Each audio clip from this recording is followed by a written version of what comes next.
Maintenant, je viens aux raisons pour lesquelles Alassane Dramane Ouattara va tomber. Voici les conditions qui manquent à Ouattara pour continuer à écraser les Ivoiriens. Première condition qui lui manque. Alassane Dramane Ouattara avait réussi à tromper la majorité des Ivoiriens originaires du Nord en se présentant comme leur défenseur, leur fils. Aujourd'hui, la majorité écrasante des Ivoiriens du Nord sait qu'Alassane Ouattara n'est pas leur fils, il n'est pas leur défenseur. C'est un double renégat. Non seulement il a renié son pays d'origine, le Burkina Faso, mais il a renié les nordistes ivoiriens qu'il avait adoptés comme leurs enfants, ne se rendant pas compte qu'à travers la carte de séjour, il les avait manipulés. Il avait inventé l'ivoirité pour se fabriquer un bétail électoral. Aujourd'hui, là, tout Ivoirien originaire du nord de la Côte d'Ivoire sait que le plus grand bourreau, le plus grand assassin, le plus grand ennemi des filles et fils du nord de la Côte d'Ivoire, dans l'histoire de la Côte d'Ivoire, s'appelle Alassane Dramane Ouattara. Il n'a plus le nord. Il ne peut même pas fuir au nord. Vous avez remarqué qu'il ne va jamais en vacances au nord, non?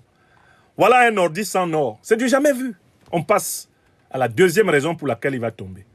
Ouattara Dramane que vous voyez là, il va tomber parce qu'il n'a plus un pays qui lui serve de base arrière dans la sous-région africaine. L'une des forces de Ouattara, c'est qu'il avait base arrière dans son pays natal, le Burkina Faso. Quand le président Blaise Compaoré était au pouvoir.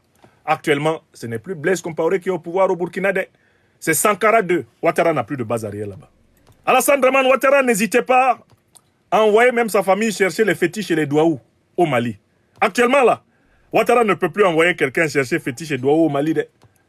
Parce que c'est la révolution du Mali Koura, du général d'armée Assimi Goïta, président de la transition de la République du Mali, chef de l'État, qui est au pouvoir.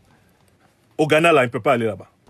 Même en Guinée-Conakry, on n'a pas confiance en lui. On sait que c'est un faux type. Quand on s'est rendu compte qu'Alassane Ouattara était le porte-voix local de la France-Afrique, il a été vomi jusqu'au Sénégal. Je vous donne une troisième raison pour laquelle il va tomber.